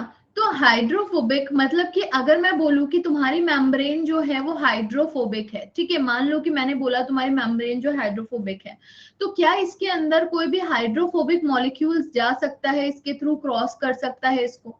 क्या जो तुम्हारी हाइड्रोफोबिक है मेम्ब्रेन जो है उसके थ्रू कोई भी हाइड्रोफोबिक मॉलिक्यूल जो है वो क्रॉस कर सकता है? यस, जैसा कि मैंने अभी बताया तुमको कि अगर तुम मुझे कोई पॉइंट बताओगे कि मैम आपने मिस कर दिया, तो मैं उसको इनकॉर्पोरेट कर लूंगी, मैं उसको बता दूंगी हाँ बिल्कुल करेक्ट है ना, ये वाला पॉइंट हमारा मिस हो गया, हम उसे पढ़ेंगे। तो ये वही वाली बात है, ठीक है। हाइड्रोफोबिक मतलब कि कोई भी हाइड्रोफोबिक मॉलिक्यूल होगा, क्या वो उसे क्रॉस कर देगा? बिल्कुल कर देगा, क्लियर है, इजीली क्रॉस करके जाएगा, ठीक है। सो जितनी ज्यादा उसकी हाइड्रोफोबिसिटी होगी उतना इजीली वो मेम्ब्रेन को क्रॉस कर सकेगा। क्या हमें ये पॉइंट समझ में आ गया? ओके, अभी किसी ने बोला कि ma'am why the water is must. अब आप किसी ने बोला कि वाटर क्यों है जरूरी, एक बार बताओ कि तुम्हें मैं बोट दे दूं, तुम्हें मैं एक बोट दे रही हूँ, ठीक है, समझना बात को, तुम्हें मैंने एक बोट दे दी है और मैंने बोला है कि जाओ बोटिंग करो, पानी नहीं दिया है, सिर्फ बोट दिया है, इज इट पॉसिबल? क्या ये पॉसिबल हो पाएगा? मैंने तुम्हें सिर्फ बोट दिया है, मैंने तुम्हें कोई पानी नहीं दिया है, कुछ भी, कोई तुम्हें नदी नहीं दी है, कोई तुम्हें लेक नहीं दिया है, कोई तुम्हें कुछ भी नहीं दिया है, तो क्या तुम उसमें बोटिंग कर पा सकते हो? नहीं कर सकते हो, ठीक है। मैंने तुम्हें स्विम सूट पहना के खड़ा कर दिया ऐसे कहीं रेगिस्तान में और बोल रही स्विमिंग करो, तो तुम स्विमिंग कर पाओगे? या फिर ऐसे ही रोड पे खड़ा कर दिया तुम्हें, नहीं कर पाओगे ना। तो एक बार बताओ कि जब ये इंटरेक्शन कब हो रही है, ये इंटरेक्शन कब हो रही है? ये इंटरेक्शन तब हो रही है जब वाटर प्रेजेंट है। ये क्या कर रहे हैं? वाटर को रिपेल कर रहे हैं। अब क्या है, मैंने तुम्हें वाटर तो दिया नहीं, ऑयल ही ऑयल है, तो ऑयल बोल रहा है ये क्या मतलब है, हम तो वैसे ही हाइड्रोफोबिक है, हम तो साथ ही रहते हैं, हम साथ साथ हैं, है ना। वो बोल रहा है वाटर आता तो हम दिखाते अपनी इंटरेक्शन, अब वाटर है ही नहीं तो हमारी क्या इंटरेक्शन। Got my point? समझ में आई मेरी बात? जो बात मैंने समझाई है फातिमा, इज इट क्लियर? तो बोल रहा है क्या बदतमीजी है, वाटर तो है ही नहीं, वाटर नहीं है तो हम वाटर को हेट कैसे करें, उसको रिपेल कैसे करें जब है ही नहीं? तो काय की इंटरेक्शन, भागो यहां से। समझ में आ गई बात? तो यही होता है आपका हाइड्रोफोबिक इंटरेक्शन। चलिए,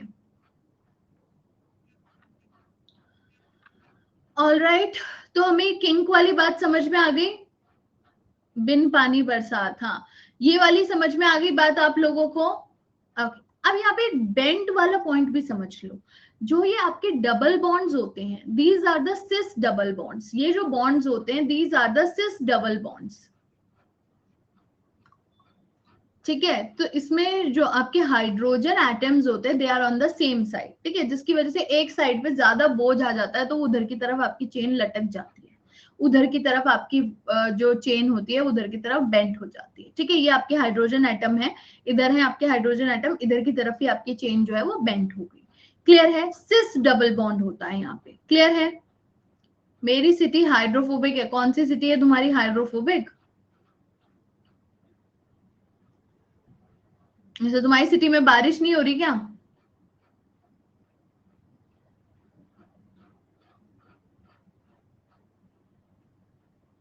वाह, हमारे तो हो रही है, हमारी हाइड्रोफिलिक है ये। चलो ओके, चलिए ये बात समझ में आ गई क्या सभी को?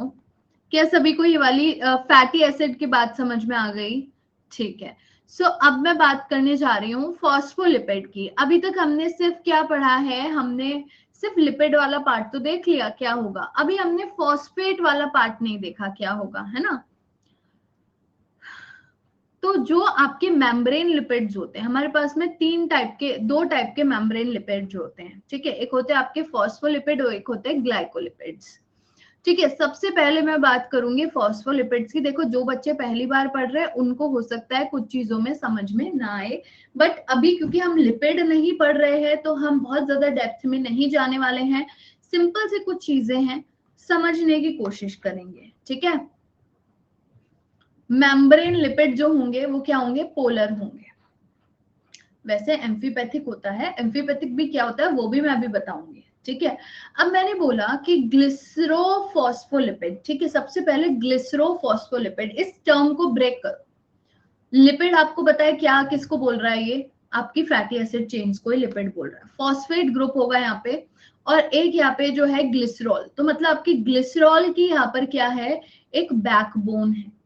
ग्लिसरॉल की क्या है, बैकबोन है। समझ में आया? तो यहाँ पर जितने भी आपके मेम्ब्रेन लिपिड्स होंगे, मेम्ब्रेन लिपिड्स में दो तरह से बैकबोन होती है। एक बैकबोन होगी आपकी ग्लिसरॉल की, दूसरी बैकबोन होगी आपकी स्फिंगोसीन की।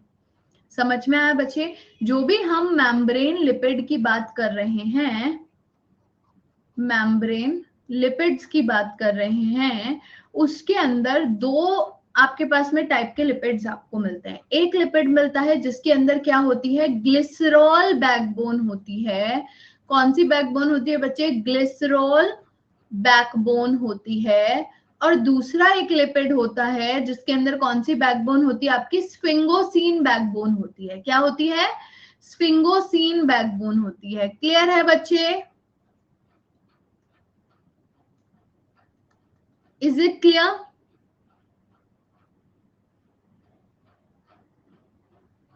क्या ये पॉइंट समझ में आया?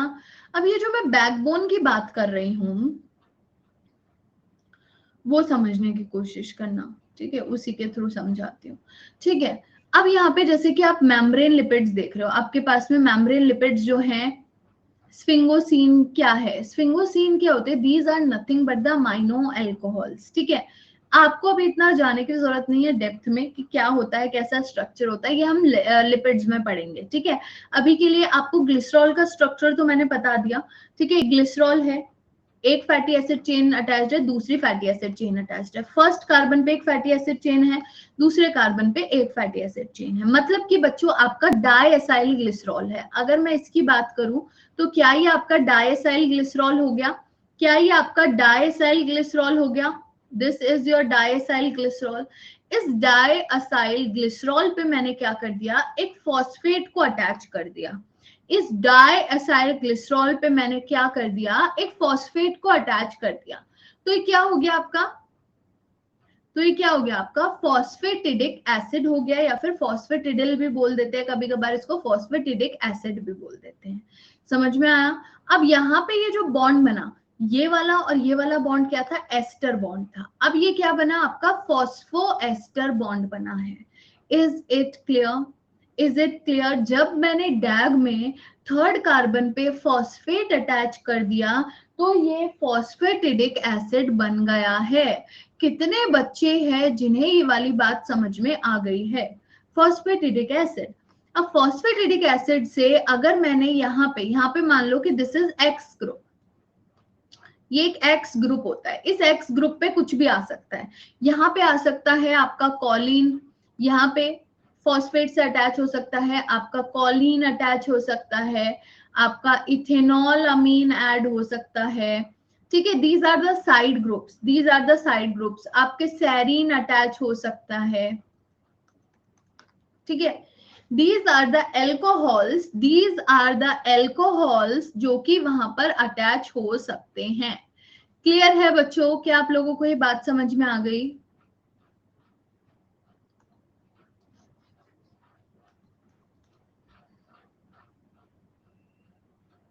समझ में आ गई इसको? मैं सोच रही हूँ थोड़ा सा पढ़ा ही देती हूँ डिटेल में। एक सेकेंड रुक जाओ।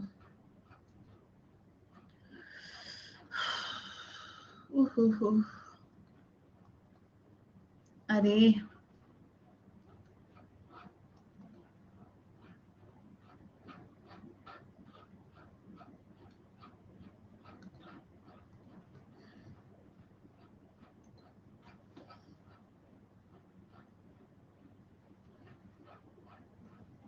ओके, फैटी एसिड हमें समझ में आ गया था, ठीक है। मैं थोड़ा सा तुम लोग को समझा रही हूँ ये स्ट्रक्चर। ये ट्राइसाइल ग्लिसरॉल समझ में आ गया बच्चों? ट्राइसाइल ग्लिसरॉल, 1,2 डाइसाइल ग्लिसरॉल, मोनोसाइल ग्लिसरॉल, ये समझ में आ गया आप लोगों को? ठीक है, ओके। सो अब मैं सबसे पहले जो बात कर रही थी वो इसमें समझेंगे, ठीक है। आपका ये फर्स्ट फैटी एसिड चेन हो गया, ये आपका सेकंड फैटी एसिड चेन हो गया। तो अगर मैं सिर्फ इतने स्ट्रक्चर की बात करती हूं तो ये क्या है आपका? डायएसाइल ग्लिसरॉल है, राइट बच्चों? ये क्या है? डायएसाइल ग्लिसरॉल है।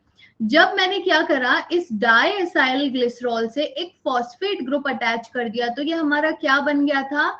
फॉस्फेटिडिक एसिड बन गया था, राइट बच्चों? फॉस्फेटिडिक एसिड बन गया था, जिससे हम क्या कर रहे थे, एक एक्स हेड ग्रुप, जहां पे कि कोई भी आपका सब्स्टिट्यूएंट आ सकता है, और वो सब्स्टिट्यूएंट क्या होता है? वो होता है आपका इथेनॉल अमीन हो सकता है, वो आपका कॉलिन हो सकता है, वो आपका सेरीन हो सकता है, वो आपका आयोनोसिटॉल 4,5 बिस फॉस्फेट हो सकता है, ठीक है। तो ये सारे आपके यहाँ पर हो सकते हैं as a side groups, X की जगह पर ये आ सकते हैं। अब मान लो कि यहाँ पर आ गया एक्स की जगह पर कोलिन, तो मैं क्या बोल दूंगी इसे? फॉस्फेटिडिल कॉलिन बोल दूंगी। अगर यहाँ पे कॉलिन एक्स की जगह पर आ गया मान लो सेरीन, तो मैं इसे क्या बोल दूंगी? फॉस्फेटिडिल सेरीन बोल दूंगी। अगर यहाँ पे आ गया इथेनॉल अमीन, तो मैं इसे क्या बोल दूंगी? फॉस्फेटिडिल इथेनॉल अमीन बोल दूंगी। समझ में आ गया बच्चों? समझ में आ गया? ओके, तो ये आपका फॉस्फेटिडिक एसिड हो गया, ठीक है। अब यहाँ पे चलो इसके आगे भी थोड़ा सा पढ़ लेते हैं, कोई बड़ी बात नहीं है। अब ये गैलेक्टोलिपिड्स और सल्फोलिपिड्स क्या बोल रहा है? क्या बोल रहे हो अंजुला? हाँ बिल्कुल, ये ओनली अल्कोहल ही होगा यहाँ पे, ठीक है। ओके, अब अगर मैं गैलेक्टोलिपिड्स की एंड सल्फोलिपिड्स की बात करती हूँ, देखो क्या है गैलेक्टोलिपिड्स। तो यहाँ पे देखो आपका क्या है कि ये आपकी नॉर्मल डाइसाइल ग्लिसरॉल है। डाइसाइल ग्लिसरॉल से डायरेक्टली ग्लाइकोसिडिक लिंकेज से क्या अटैच्ड है? आपका ग्लूकोज अटैच्ड है, राइट। तो ये हो गए आपके, सॉरी गैलेक्टोज अटैच्ड है, तो ये क्या हो गए? आपके गैलेक्टोलिपिड्स हो गए। क्लियर है? जैसे यहाँ पे दो गैलेक्टोज अटैच्ड है, यहाँ पे आपका गैलेक्टोज से सल्फेट भी अटैच्ड है, तो ये क्या हो गए? आपके सल्फोलिपिड्स हो गए। क्लियर है? Is it clear? ये आपको देखने को मिलता है कहां पर? प्लांट्स में, क्लोरोप्लास्ट में, थाइलाकॉइड मेम्ब्रेन में। Galactolipids, sulfolipids, they are common in plants. Clear? कुछ नहीं है, डायसाइल ग्लिसरॉल पे थर्ड कार्बन पे गैलेक्टोज आके बाइंड कर गया। सिंपल, दिमाग ही नहीं लगाना इधर उधर। समझ में आया? चलो आगे चलते हैं। अबे यार, क्या वाली मेम्ब्रेन कहां से आ गई? अब जो बच्चों को समझ में नहीं आ रहा था, स्फिंगोसीन है ना। तो स्फिंगोसीन क्या होता है? अरे कुछ नहीं होता। स्फिंगोसीन क्या होता है कि एक ही आपका माइनो एल्कोहल होता है, राइट। जैसे ग्लिसरॉल होता है उसी तरह से स्फिंगोसीन, ये स्ट्रक्चर होता है स्फिंगोसीन का। दिस इज द माइनो एल्कोहल, ठीक है। अब इसमें क्या हो जाता है? अब इसमें ये आपका फर्स्ट कार्बन है, ये आपका सेकेंड कार्बन है, ये आपका थर्ड कार्बन है। अब अगर मैं यहाँ पे सेकेंड कार्बन पे, अगर मैं यहाँ पे सेकेंड कार्बन पे क्या लगा दूं बच्चे आपका? अगर मैं यहाँ पे ये अमाइड लिंकेज करके यहाँ पे फैटी एसिड चेन अटैच कर दूं, ये जो अमाइनो ग्रुप है इसमें मैं इस तरह से एक फैटी एसिड चेन अटैच कर दूं, तो यहाँ पे क्या बन जाता है? कंपाउंड बन जाता है जिसको हम बोलते हैं ceramide. Ceramide is the parent compound for all the sphingolipids. Is the parent compound for all the sphingolipids. Is it clear? Structure याद करने की कोई जरूरत नहीं है, सिर्फ समझ जाओ जैसे वहां पे एक बैकबोन ग्लिसरॉल की थी वैसे ही यहाँ पर एक बैकबोन स्फिंगोलिपिड स्फिंगोसीन की है और सेरेमाइड की है। क्लियर है बच्चों? Is it clear?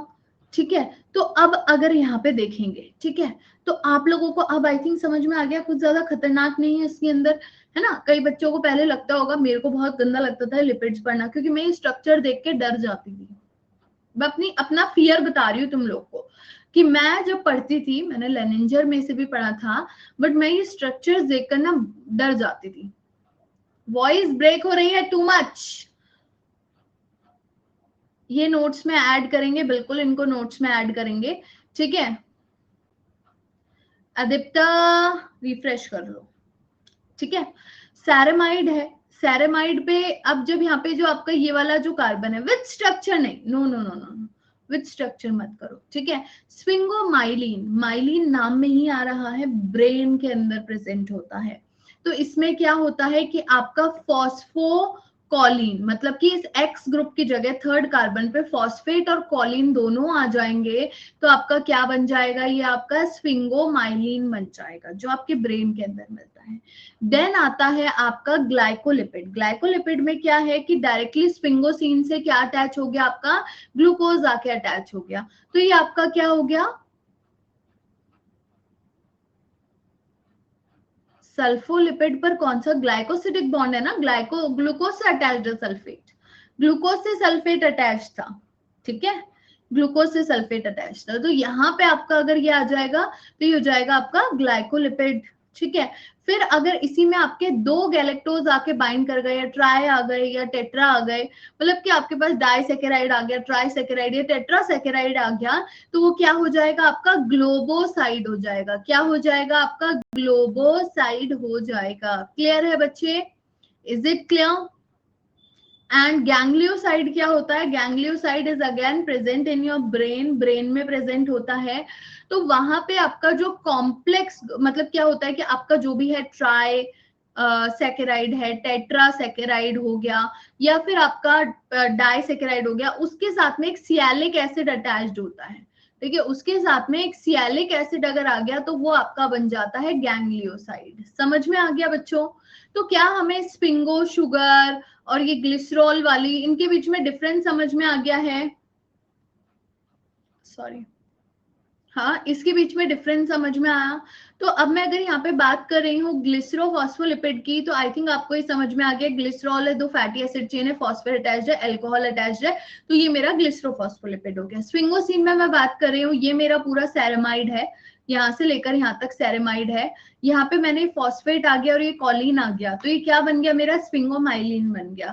फिर इसी तरह से ग्लाइकोलिपिड्स में भी आपके स्फिंगोलिपिड आते हैं, इसमें क्या है, सिर्फ आपका यहाँ पे कार्बोहाइड्रेट अटैच्ड होता है। क्लियर है बच्चों?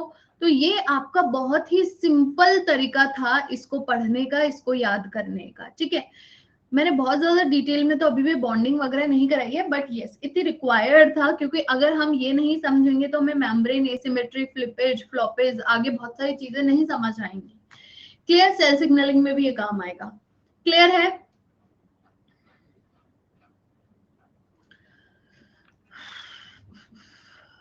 Okay, alright. सो अब अगर मैं मेम्ब्रेन की बात करूं, तो अब अगर मैं अपनी मेम्ब्रेन की बात करती हूं, तो मेम्ब्रेन में क्या है, ऊपर एक फॉस्फेट ग्रुप है, देखो वही ग्लिसरॉल वाली मेम्ब्रेन को ध्यान से देखो, है ना। क्या था मेम्ब्रेन के अंदर, ये आपका फर्स्ट कार्बन है, जिससे एक फैटी एसिड चेन, नहीं बाइलेयर, वाइलेयर तो अपन को आता ही नहीं है क्या होती है बाइलेयर, ठीक है, अभी तो मैं बाइलेयर पे पहुंची नहीं, अभी तो मैं सिर्फ फॉस्फोलिपिड का मतलब समझ रही हूँ, बाइलेयर का मतलब अभी हम समझेंगे, ठीक है। तो अब यहाँ पे क्या है, ये आपका फर्स्ट कार्बन है, ये आपका सेकेंड कार्बन है, और ये आपका थर्ड कार्बन है। जो हमने कार्बन ऐसे लिखे थे ना, CH2OH वाला, है ना, CH2, ये आपका O, ये C डबल बॉन्ड O, ये वाला, है ना, फिर ये CH, ये आपका सेकेंड कार्बन है, ठीक है। थर्ड कार्बन जो था हमारा CH2, जिससे हमारा फॉस्फेट ग्रुप अटैच था, तो वो जो है, और हमारा एल्कोहल मतलब कॉलिन वॉलिन जो भी था वो यहाँ अटैच था, ठीक है। फर्स्ट, सेकेंड एंड थर्ड ये हो गया, फर्स्ट, सेकेंड एंड थर्ड ये हो गया। ठीक है, तो ये जो आपकी जो चेन जो हम जैसे स्ट्रक्चर में देखते हैं, जब भी आप स्ट्रक्चर देखते हो फॉस्फोलिपिड्स का, तो इस तरह से आपको स्ट्रक्चर दिखता है, तो इस तरह से आपको स्ट्रक्चर दिखता है, राइट। तो ये जो दो ये जो होती है, किसी आदमी की टांगे नहीं होती है, ये आपकी फैटी एसिड की चेन्स होती हैं। क्लियर है? तो कभी भी आपको इस तरह से जो स्ट्रक्चर दिखे मेम्ब्रेन का, फॉस्फोलिपिड्स का, तो आपको इस तरह से दिखेगा, तो आपको समझ जाना है कि ये दोनों क्या है। ये दोनों आपको ऐसे डिजाइनिंग के लिए नहीं बनाई गई है, these are the two fatty acid chains. समझ में आया बच्चे?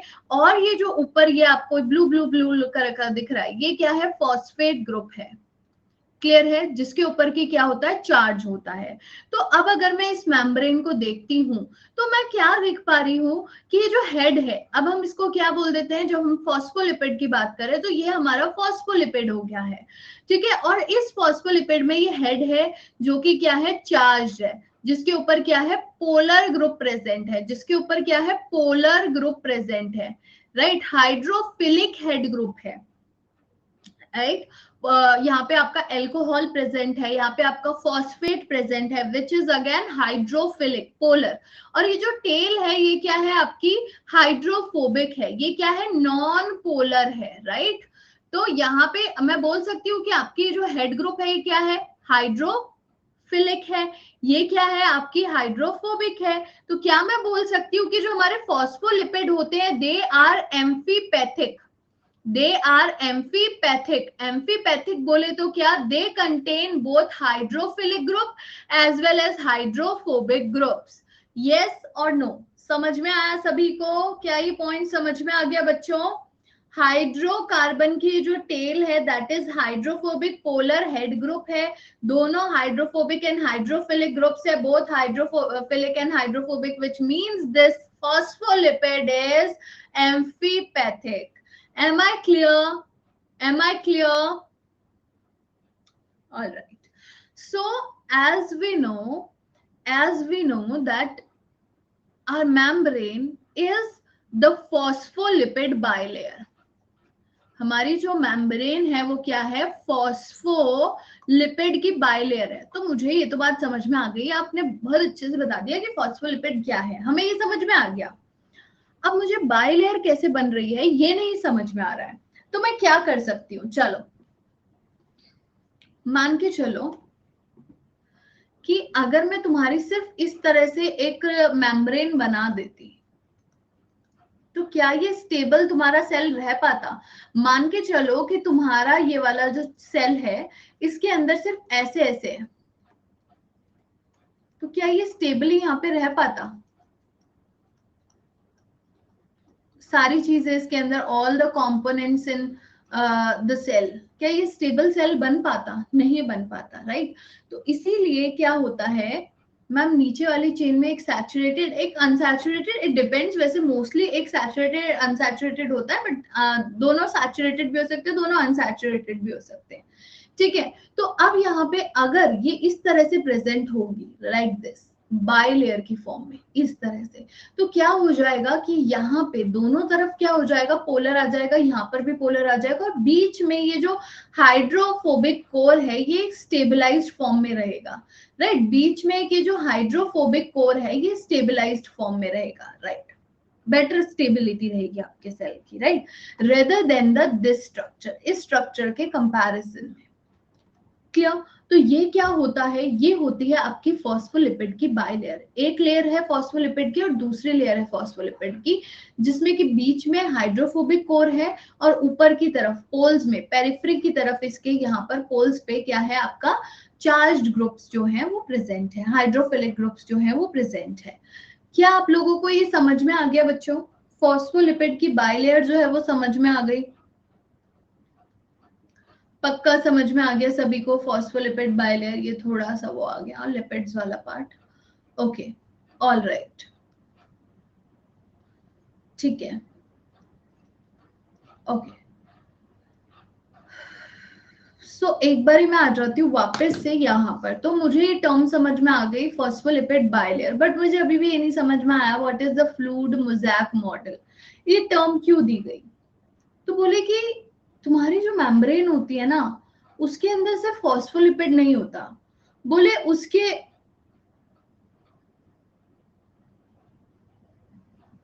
मैम वो सर्कुलर नहीं होता, इंस्टेड वो बायलेयर होता है। मतलब मैं समझी नहीं, वो सर्कुलर नहीं होता, इंस्टेड वो बायलेयर होता है। कहाँ पे, क्या बोल रहे हो, किस चीज के लिए?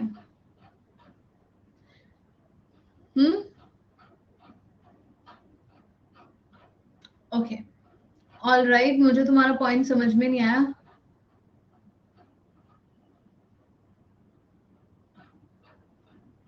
तो मैंने भी तो यही बोला था।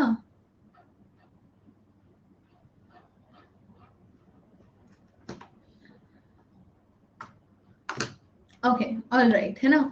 सो करेक्ट है ना। इन्होंने फ्लूड मोजैक आर्ट देखा है किसी ने? मोजैक वाला एक आर्ट होता है जिसको हम नाम देते हैं मोजैक आर्ट, जो स्कूल में अब कराया जाता था, याद है? क्या होता था मोजैक आर्ट, कोई मुझे बता देगा? क्या होता था मोजैक आर्ट, कोई बताएगा? डिफरेंट डिफरेंट ज्योमेट्रीज कुछ भी मिला के अपन कुछ एक कुछ बना रहे हैं, राइट? हाँ बिल्कुल बिल्कुल बिल्कुल, different patterns, correct, different different geometry के कुछ चीजें मिला के अपन, हाँ बिल्कुल, पैचेस काइंड ऑफ, करेक्ट है ना। तो मतलब कि ऐसा ही आपका फ्लूइड मोज़ैक मॉडल है। मतलब कि जो आपका फॉस्फोलिपिड की जो बाइलेयर है, इसके अंदर क्या है कि सिर्फ आपके फॉस्फोलिपिड नहीं प्रेजेंट है, इसके अंदर क्या है, बीच में आपका स्टीरॉल भी प्रेजेंट है, बीच में आपका प्रोटीन्स भी प्रेजेंट है, राइट? प्रोटीन्स जो है वो भी इसमें क्या है, बीच में प्रेजेंट है, लाइक दिस। अगर मैं आप फॉस्फोलिपिड बाइलेयर का स्ट्रक्चर, इसको हम और ज्यादा डिटेल में नेक्स्ट क्लास में जाएंगे, बट अभी थोड़ा सा बेसिक इसको देख लेते हैं, ठीक है? अब जैसे कि यहाँ पे देख रहे हो, बिल्कुल जैसे कि आप यहाँ पर देख पा रहे हो, ये आपकी बाइलेयर है, ये आपकी एक आउटर सरफेस है, ये आपका इनर फेस है, ठीक है? ये आपकी हाइड्रोफोबिक कोर हो गया। अब आप क्या देख रहे हो, कुछ प्रोटीन्स है, जैसे ये वाला प्रोटीन है, ये सिर्फ सरफेस पे अटैच्ड है, ठीक है? और ये आप प्रोटीन देख रहे हो, ये वाला, ये क्या है, मेम्ब्रेन के अंदर इंटीग्रेटेड है, राइट? ये क्या है, मेम्ब्रेन के अंदर इंटीग्रेटेड है, बिल्कुल। तो यहाँ पे आप सिर्फ क्या देख रहे हो कि सिर्फ यहाँ पे आपके मेम्ब्रेन के अंदर कोलेस्ट्रॉल, ये रहा कोलेस्ट्रॉल, सिर्फ फॉस्फोलिपिड नहीं है, they are the floating lipids. जिन्होंने शिंगर एंड निकोलसन ने इसको स्टडी किया था, वो देख रहे थे कि इसके अंदर मेम्ब्रेन के अंदर फॉस्फोलिपिड भी मूव कर रहे हैं, प्रोटीन्स भी मूव कर रहे हैं। तो उन्होंने क्या दे दिया, इसको नाम दे दिया fluid mosaic model, right? Because जो क्योंकि ये जो अब एक बार बताओ मुझे, सिंपल सी बात बताना सोच समझ के, ये वाला जो तुम्हारा जो भी प्रोटीन है, इसका ये वाला जो ये पूरा जो पार्ट है, क्या ये हाइड्रोफोबिक नहीं होगा? क्या ये हाइड्रोफोबिक नहीं होगा? ये हाइड्रोफोबिक होगा।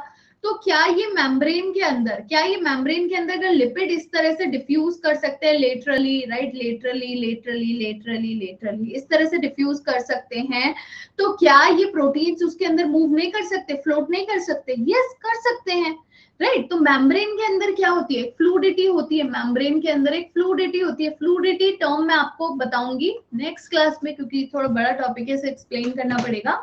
बाकी इसके अंदर मोज़ैक वाला टर्म आप लोग को समझ में आ गया। तो इसके अंदर उन्होंने क्या स्टडी किया कि ये जो है मूव कर रहे हैं, they are floating in the membrane, तो उसको नाम दे दिया fluid mosaic model. Is it clear बच्चों?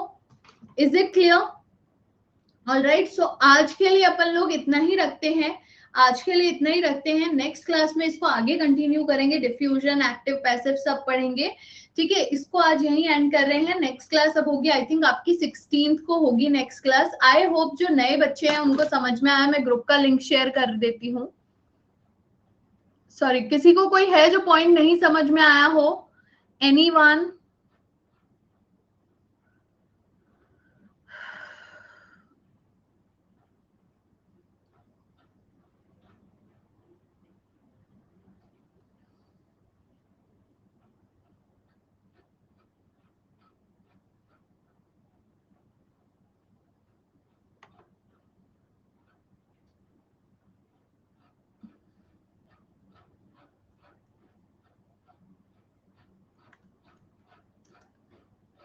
ओके, जो भी ग्रुप पे ऐड होना चाहते हैं वो इस लिंक पे क्लिक करके, व्हाट्सएप ग्रुप है, इस पे आप लोग ज्वाइन कर सकते हो। एंड मैं आप लोगों को साथ में,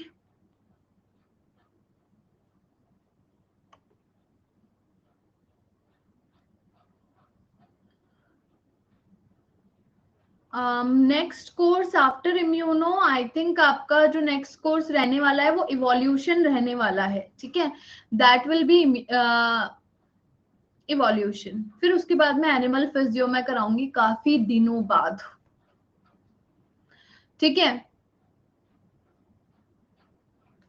टेलीग्राम ग्रुप का भी मैं कर रही हूँ, व्हाट्सएप वाले बच्चे जो हैं जो व्हाट्सएप पे ऐड होना चाहते हैं, एक बार आप लोग व्हाट्सएप पे ज्वाइन कर लो, पर लिंक मैंने पिन कर दिया है, फिर मैं इसको पिन से रिमूव करके दूसरा जो है उसको ऐड कर दूंगी।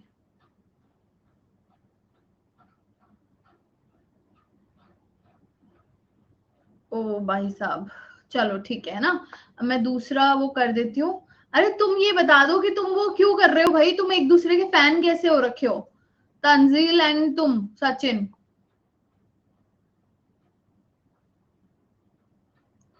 बुक्स मैं आज टेलीग्राम ग्रुप पे शेयर कर दूंगी, ठीक है, टेलीग्राम पे मैं बुक्स रीशेयर कर दूंगी आप लोगों को, ठीक है। तो आप लोग वहां से बुक्स अपनी कलेक्ट कर लेना, मतलब पीडीएफ जो है वो डाउनलोड कर लेना, ठीक है।